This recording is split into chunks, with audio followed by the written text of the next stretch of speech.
Ambulance service, what's your emergency? Is the patient breathing? Can I take some more details, please? What's the patient's name? Patient care is hugely important in the NHS. It's number one, it's the top of everybody's list, and everybody wants to make sure that we've got the right care at the right place at the right time. My name's Linda Simpson and I'm the telemedicine manager for the East of England Stroke Telemedicine Partnership. We have 7 hospitals across the East of England who use an out-of-hours stroke telemedicine service.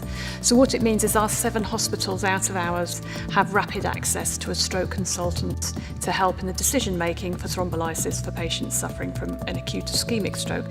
Strokes are sometimes called heart attacks of the brain, and we know that every minute that the brain is starved of oxygen, there's hundreds of millions of brain cells that are dying. So time really is of importance because we're looking at the brain and saving as much of the brain as we can.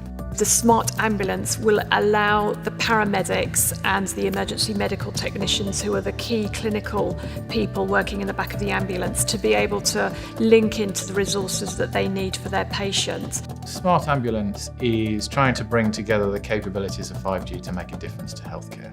In the trial that we're doing at Millbrook, we're using the Visionable technology, which is high-speed, high-definition video conferencing and image transfer, giving the paramedics the opportunity to speak to specialists back at the hospitals and have specialist knowledge brought to that crisis situation.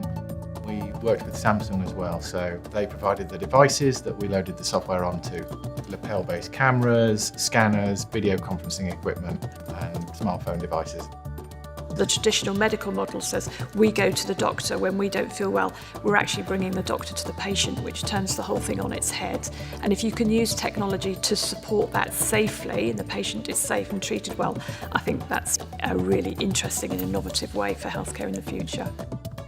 5G is absolutely critical to Smart Ambulance. It's those key increases in speed and reduction in latency and guaranteed service that make Smart Ambulance possible.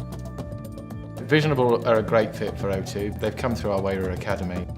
They're trying to look at the way to change how we do things and challenge the norms. And that's very much about what we want to do with 5G and through O2 partnerships. It's about using technology wisely, and it's about using it when you've got a clinical need. How can I get that expertise to my patients that need it? Working with O2 as a company, I think, will be particularly valuable in the future. Certainly they have the capacity to do that, which we don't have within the NHS. So working towards technology and health, working together, I think having that partnership is a really good example of how we can move healthcare forward. There are huge opportunities for healthcare, and this is really just the start of the thinking.